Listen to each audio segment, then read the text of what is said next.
Terima kasih atas lagunya. Ayat inti kita terdapat dalam 2 Petrus 3 ayat yang ke-9. Our scripture reading is taken from 2 Peter 3 verse 9. 2 Peter 3 verse 9. Tuhan tidak lalai menepati janjinya, sekalipun ada orang yang menganggapnya sebagai kelalaian. Tetapi Ia sabar terhadap kamu, karena Ia menghendaki supaya jangan ada yang binasa, melainkan supaya semua orang berbalik dan bertobat. In English, it's taken from New King James Version, 2 Peter 3 verse 9. The Lord is not slack concerning His promise, as some count slackness, but is long-suffering toward us, not willing that any should perish, but that all should come to repentance.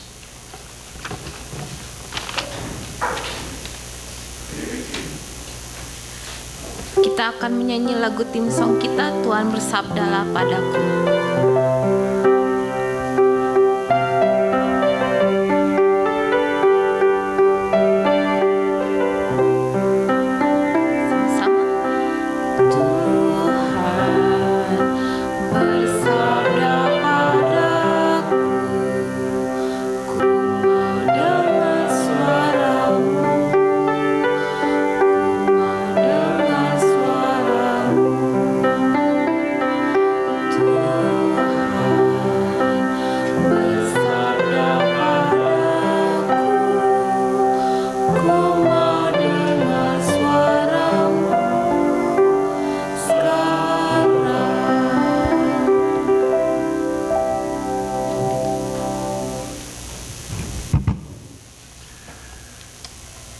Selamat tahun baru buat kita masing-masing anggota Jemaat Inland Empire.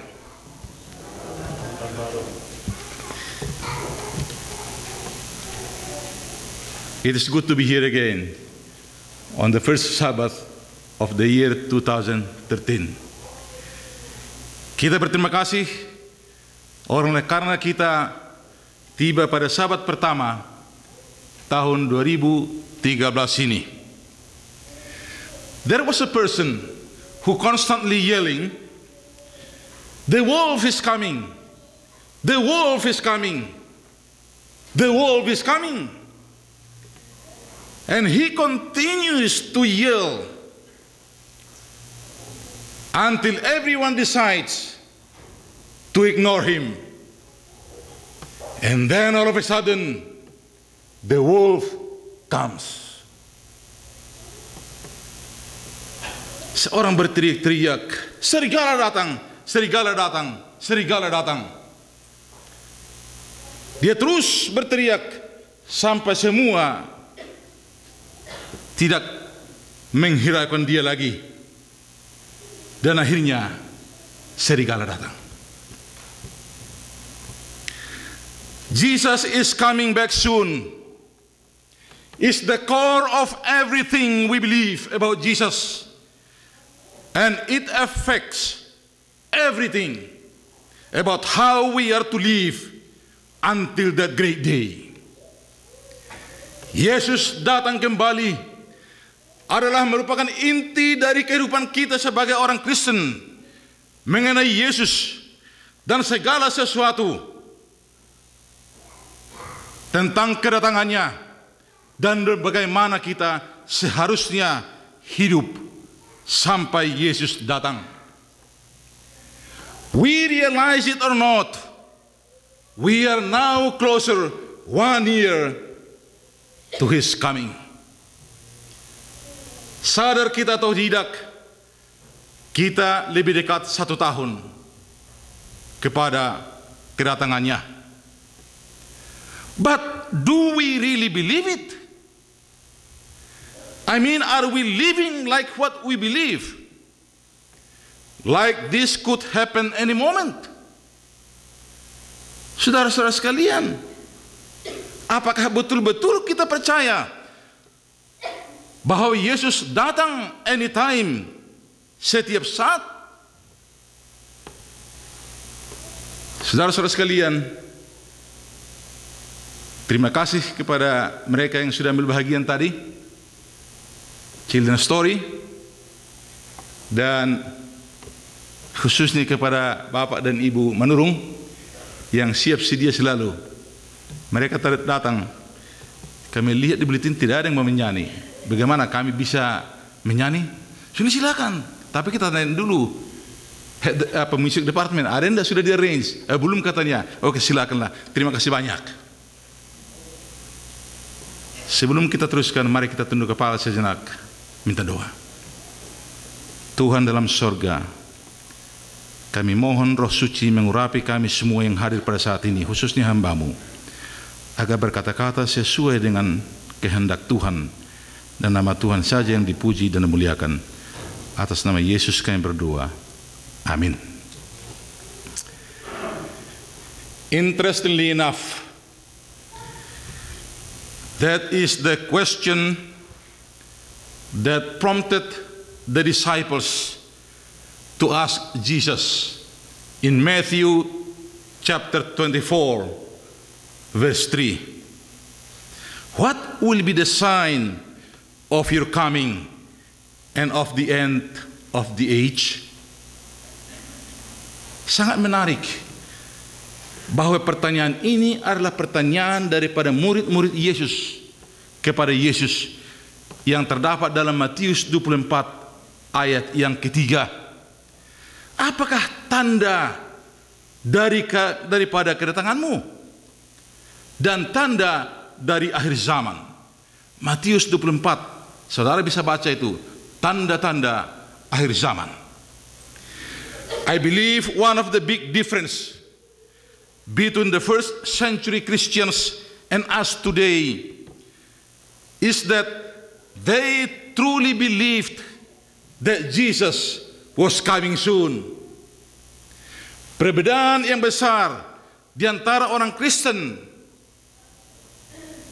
pada saat itu dengan Kristen kita pada saat ini ialah bahwa mereka betul-betul percaya Yesus akan datang segera.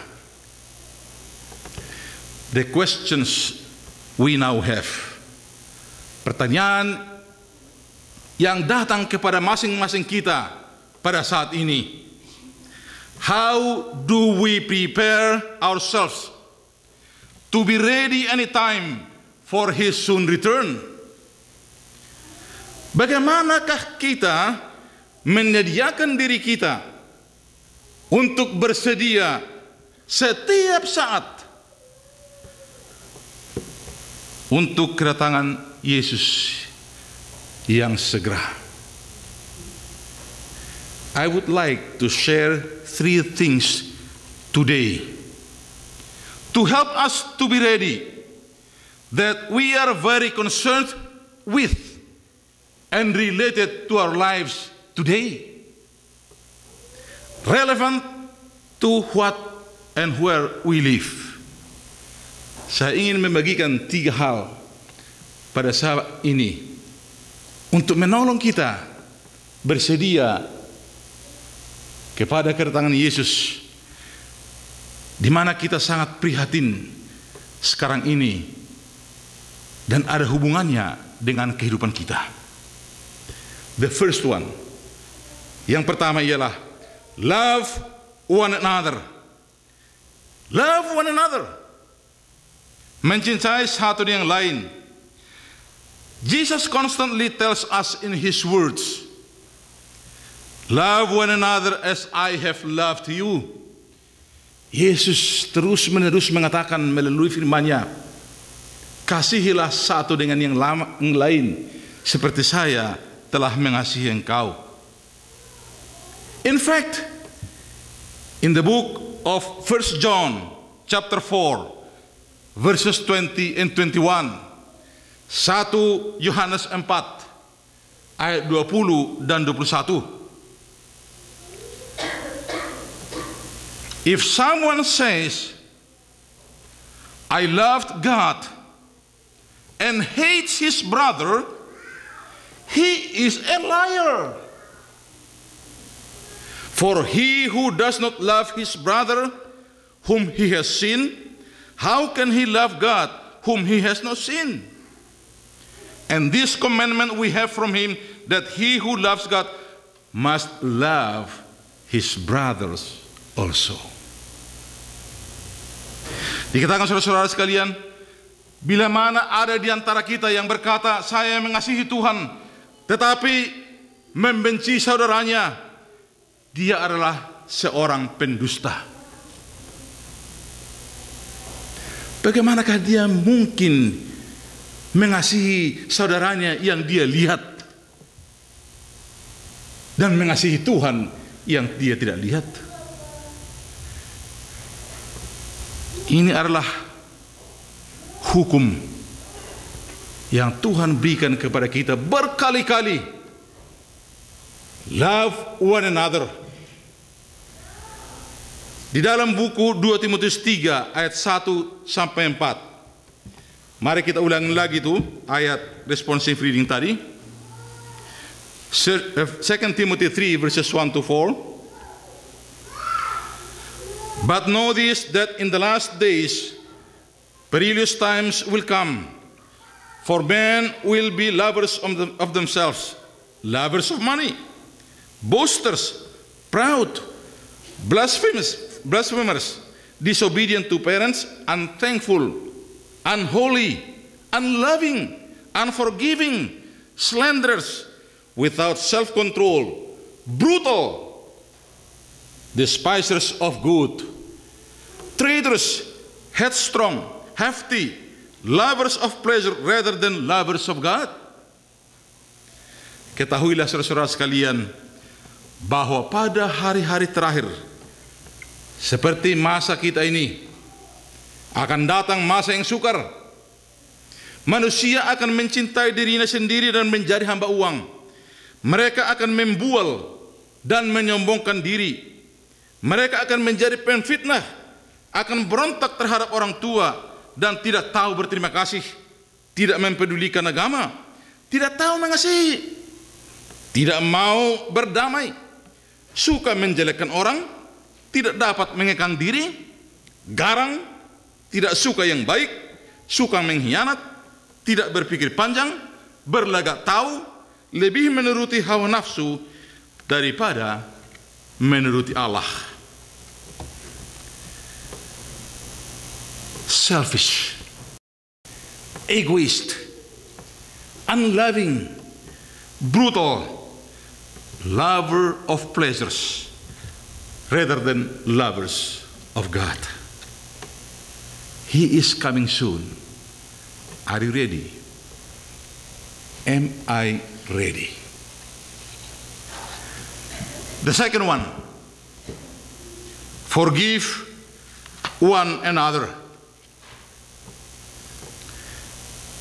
Matthew 18 verses 21 to 22. Matius 18 ayat 21 sampai 22. Peter came to ask Jesus.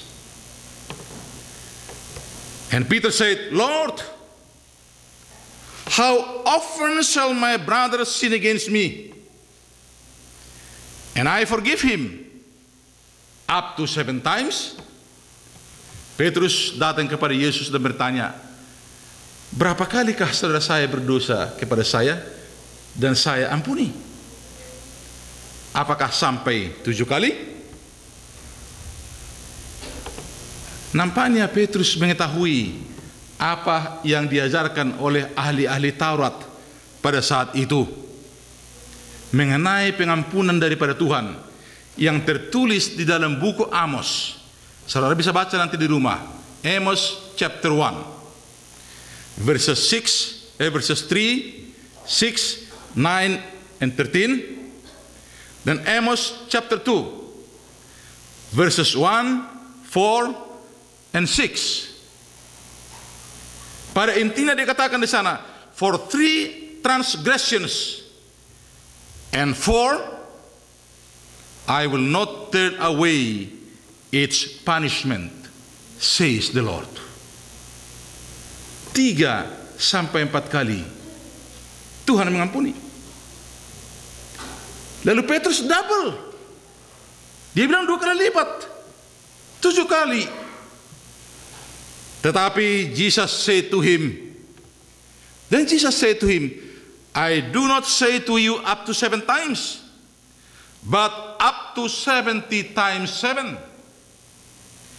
Yesus mengatakan, saya tidak bilang 7 kali, tetapi 70 kali 7. This means unlimited. We don't count how many times we have forgiven our brothers and our sisters. Saudara jangan hitung-hitung berapa kali saudaramu, saudara seiman, telah Anda maafkan dan telah bersalah kepada Anda. God knows that we are sinners, and He is willing to forgive us anytime we come to Him. Tuhan tahu kita ini orang berdosa, suka berbuat salah, dan Dia akan mengampuni kita setiap kali kita datang kepadanya. In fact, He forgave us, and He died for us. Nyatanya Tuhan telah mengampuni kita dan mati untuk kita. Saudara-saudara sekalian, the question that I'm going to ask is strong and very strong statement. Let's listen to this statement and think of it. And let's keep this in our mind. And I'm going to read this statement. If any one of us here today does not want to forgive his or her brother, his or her sister, ask yourself, am I worthy to be forgiven by God? And we all understand there is no one perfect under the sun. Saudara-saudara sekalian, kalimat ini keras. Biarlah kita pikir-pikirkan pada saat ini, jika ada seorang di antara kita pada saat ini, pada hari ini, yang tidak mau mengampuni saudaranya atau saudarinya, apakah itu dalam rumah tangga, apakah dalam rumah, tanya diri Anda, apakah saya ini layak untuk diampuni oleh Tuhan? Kita semua mengerti bahwa tidak ada yang sempurna di bawah langit dan matahari. Every Sabbath after the opening prayer, while we are kneeling, we all recite Jesus' prayer, and forgive us our debts as we forgive our debtors. Are we telling the truth? Setiap Sabat pada 2 pembukaan kita bertelut dan kita menyebutkan 2 Tuhan Yesus. Satu kalimat yang mengatakan, ampunilah kami daripada kesalahan kami, seperti kami sudah mengampuni orang yang bersalah kepada kami. Apakah kita mengatakannya dengan benar? Are we going to lose the place Jesus is preparing for us just because we don't want to forgive one another? Apakah kita mau kehilangan surga yang Tuhan sedang sediakan bagi kita oleh karena kita tidak mau mengampuni satu yang lain? Sue Norton lives in Arkansas City, Kansas. One day she received terrible news during a phone call from her brother in January 1990. Her much beloved daddy Richard Denny and his wife Virginia were found murdered in their home. The loss of her daddy just broke her heart. Sue Norton tinggal di Arkansas City di Kansas. Pada suatu hari dia mendapatkan telepon dari saudaranya, Januari 1990, yang mengatakan bahwa ayahnya yang sangat dicintai dan istrinya telah meninggal, dibunuh oleh orang di rumahnya sendiri. Hatinya sangat hancur. Sue sat through the trial of the killer by the name of Robert Knighton, alias BK. Sue duduk di court menghadapi pembunuh orang tuanya yang bernama Robert Knighton dengan panggilan BK. Sue got permission to visit BK in the prison. Why? At first BK refused to look at Sue. Sue Norton memberanikan diri untuk mengunjungi Richard Knighton di penjara. Pada mulanya BK Richard menolak untuk memandang mukanya Sue, but Sue asked him to turn around, and Richard answered, "Why would anyone want to talk to me after what I have done?" Pembunuh ini tidak tahan melihat wajah Sue. Lalu Sue berkata, "Lihat muka saya." Kemudian Richard mengatakan, "Saya tidak dapat melihat muka Anda setelah apa yang saya sudah lakukan." And then Sue replied, "I don't know what to say to you, but I want you to know that I don't hate you. My grandmother always taught me that we are here to love one another. If you are guilty, I forgive you." Sue berkata kepada Richard, "Saya tidak tahu mengatakan apa kepada Anda,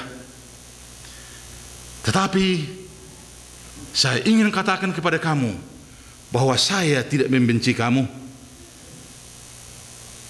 Saya punya nenek selalu mengajar saya untuk mencintai satu dengan yang lain.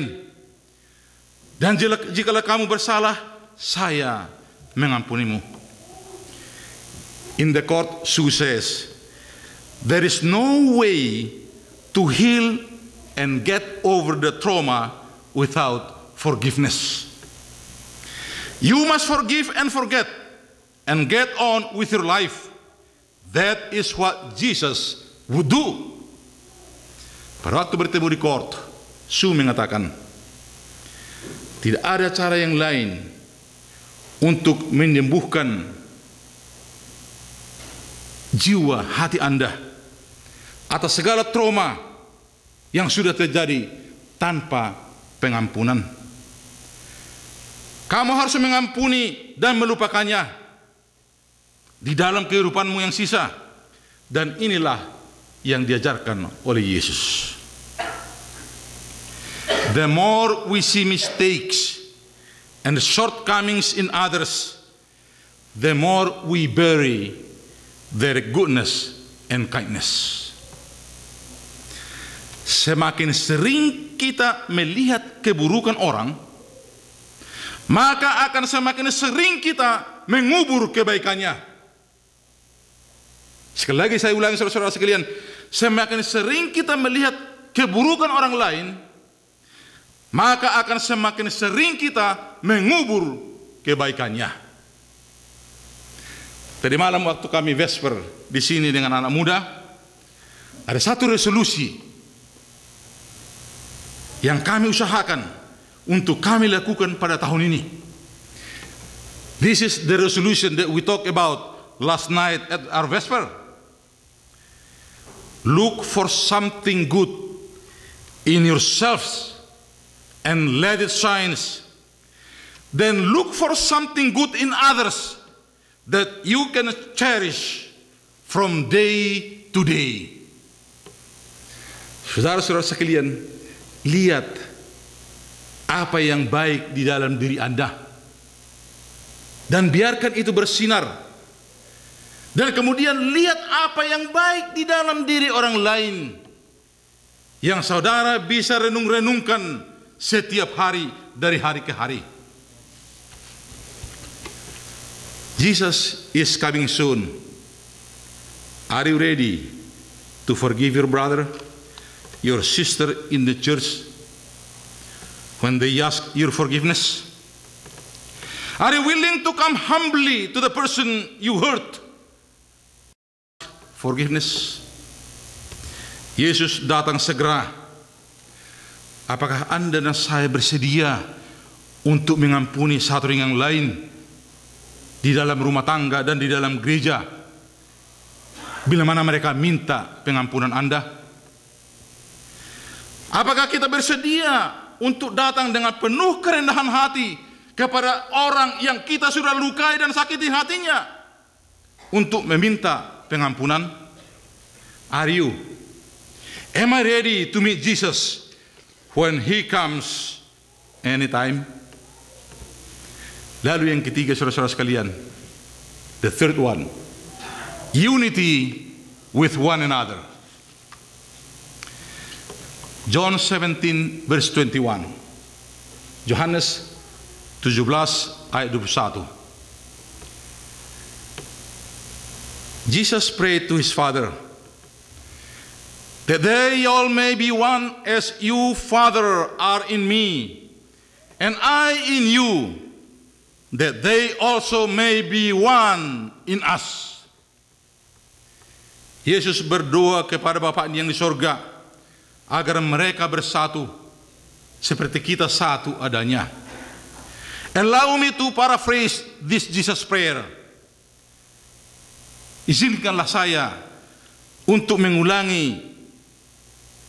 mengganti sedikit dua Yesus ini.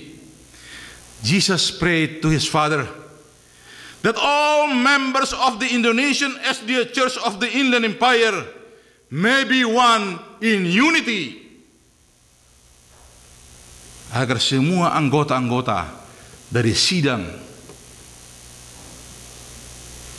Indonesian SDA Church, gereja Masehi Advent hari ke-7 di Inland Empire, agar tetap bersatu hati.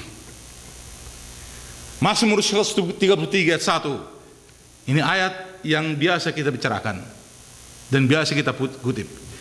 Psalm 131 verse 1. Mazmur 133 ayat 1 says, Behold how good and how pleasant it is for brethren to dwell together in unity. Alangkah indahnya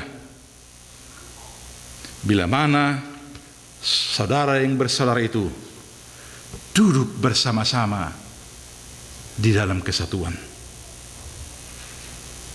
Brothers and sisters, are we willing to put aside our differences for the sake of unity? Apakah kita mau mengesampingkan perbedaan kita demi untuk kesatuan? Are we willing to respect one another for the sake of unity? Apakah kita mau menghormati satu dengan yang lain demi kesatuan? Are we willing to humble one another for the sake of unity? Apakah kita mau merendahkan satu dengan yang lain demi kesatuan? Are we willing to say the pleasant words to one another for the sake of unity? Apakah kita mau mengatakan kata-kata yang menyenangkan, kata-kata yang menyejukkan satu dengan yang lain demi kesatuan? God loves to see us united in Him and united one another. Tuhan mencintai dan menyukai bila mana kita bersatu dengan Dia dan kita bersatu satu dengan yang lain.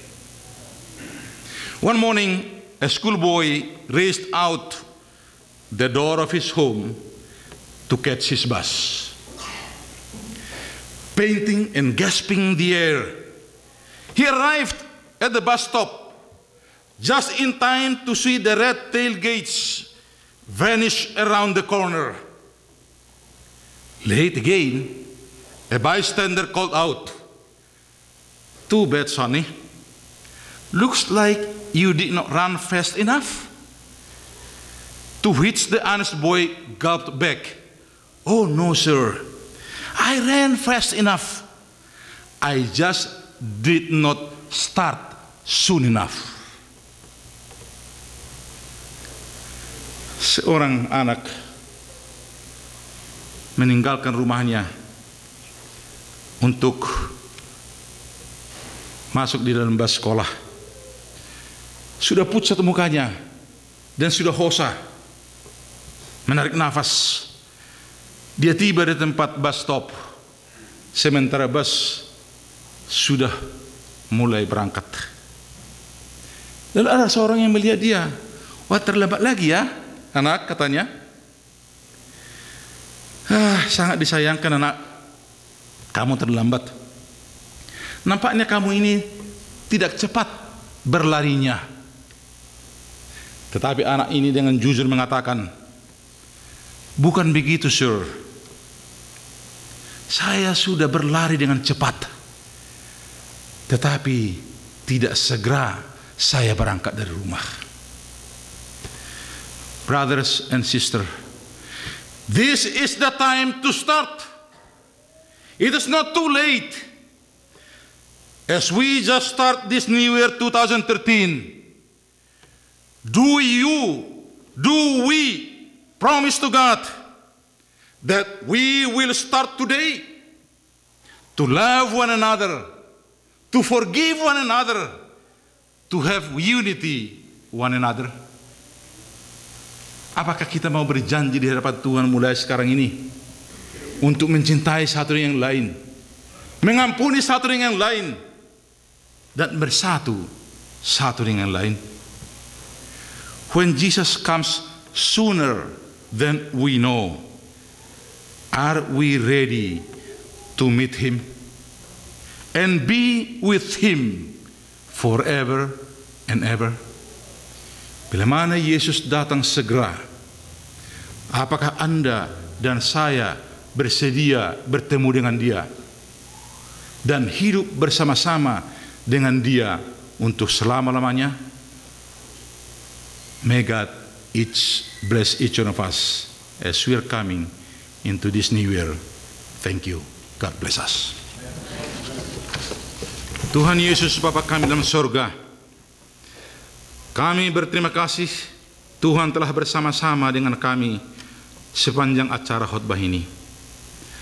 Oh Tuhan, kami datang penuh dengan kerendahan hati kepadamu, agar Tuhan menolong kami menghidupkan apa yang kami sudah pelajari mulai sekarang ini sampai Yesus datang dengan segera. Tuhan, tolong kami agar pelajaran ini tidak berlalu begitu saja, masuk di telinga kanan, keluar dari telinga kiri, tetapi kami hidupkan dalam kehidupan kami. Tuhan, sebentar lagi kami akan meninggalkan tempat ini, fellowship together. Tuhan, berkatilah makanan yang tersedia bagi kami, berkati juga tangan-tangan yang sudah menyediakannya, agar makanan ini menjadi kesehatan dan kekuatan bagi tubuh kami. Lindungilah kami sepanjang sisa hari Sabat ini. Terpujilah nama-Mu ya Tuhan, dan mengampuni dosa kami yang banyak, atas nama Yesus Juru Selamat kami. Amin. Selamat Sabat saudaraku yang kasih dalam Tuhan. Pada tahun yang baru, perayaan tahun baru kemarin, saya tidak hadir bersama-sama dengan saudara. Dan pada Sabat ini saya mendengarkan khotbah yang sangat menarik dan menjamah hati saya. Oleh sebab itu, saudara izinkan saya mengucapkan selamat tahun baru dan memohon maaf lahir dan batin kalau ada kesalahan yang saya perbuat selama tahun yang lama. Ini adalah Sabat yang pertama, mari kita mulai dengan yang baru. Amen. Kepada gembala jemaat dan keluarga, bila mana ada kesalahan dari kami, saya mohon maaf. Kepada ketua-ketua jemaat, Bapak Besi Hotang, Bapak Junius Sutauruk, dan Bapak Ebenezer Sihite, saya minta maaf kalau ada kesalahan kata-kata yang tidak tepat yang saya ucapkan kepada beliau-beliau ini. Dan saat ini Saya ingin juga saudara-saudara merespons khotbah yang sudah disampaikan, panggilan yang sudah disampaikan. Saya tidak senang duduk bersama-sama dengan saudara-saudara yang tidak mau mengasihi saudaranya, memaafkan saudaranya. Saya mau kita semua walaupun kita sedikit, kita dapat duduk bersama-sama, dirangkul oleh kasih Yesus, dikuatkan oleh kasih-Nya, supaya kita dapat melalui dan menjalani tahun yang baru ini, dari mulai Sabat pertama sampai Sabat yang terakhir nanti di tahun 2013 ini. Terima kasih atas waktu yang diberikan, dan Tuhan kiranya memberkati kita semua. Amin.